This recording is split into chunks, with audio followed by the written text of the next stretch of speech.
Well, you're talking about little 5-year-old Brittany Locklear.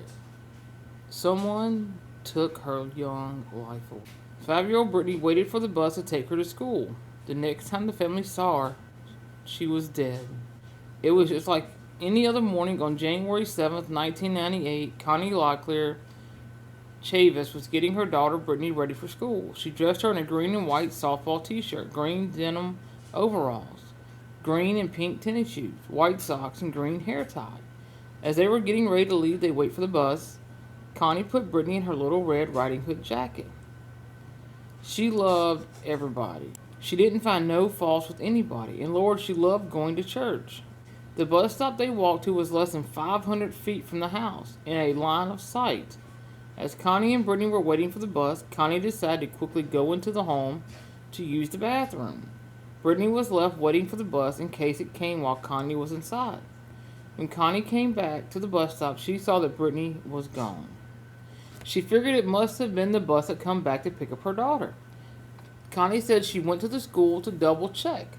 When Connie arrived at West Hoke Elementary School, the administrator told her that Brittany had never arrived. Brittany was missing. Connie called 911 right away to make a report. The operator on the line told her that there had already been calls about her daughter. Neighbors reported seeing a truck slam on its brakes at Connie's house, right at the bus stop. A man hopped out of the truck and grabbed Brittany, driving away with her. It is unknown what the man looked like or what make, model, and color the car was. The town took action. Hundreds of people immediately started searching for Brittany. At 9 a.m., 2 hours after Connie stepped in to use the bathroom, police found Brittany's clothes lying on a dirt road only 2 miles away from the home. Around 2 p.m. the next day, January 8th, Brittany was found. Police discovered the 5-year-old girl's body left in a drainage ditch 3 miles away from her home. She was without clothing, and the autopsy showed that it was possibly she was sexually assaulted. Drowning by being left in the drainage ditch is what killed her. Registered sex offenders in a 50-mile radius were questioned by police. There were no leads until 4 years later. A new sheriff took office in 1999, Jim Davis. He was set on solving this case. Brittany family reports that Davis tried to scare them into confessing to the murder. Davis wanted to pin the crime on Brittany's step-grandfather, James Stevens, in 2001.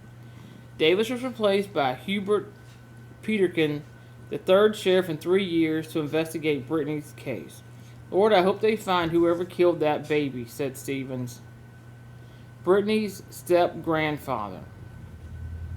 In 2002, a firefighter with Fort Bragg was arrested for robbing a bank. Inside his locker in the fire station, police found a photograph of Brittany Locklear. The firefighter was ultimately not arrested and dropped from the case when the DNA did not match what was left on Brittany's body. The Hope County Sheriff's Office announced in 2015 that they finally had enough DNA evidence to make a generic profile on Brittany's killer. To this day, no one has been arrested in connection with the murder of Brittany Locklear.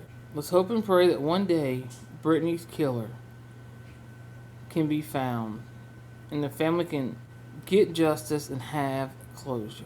It takes a real evil person to harm a child.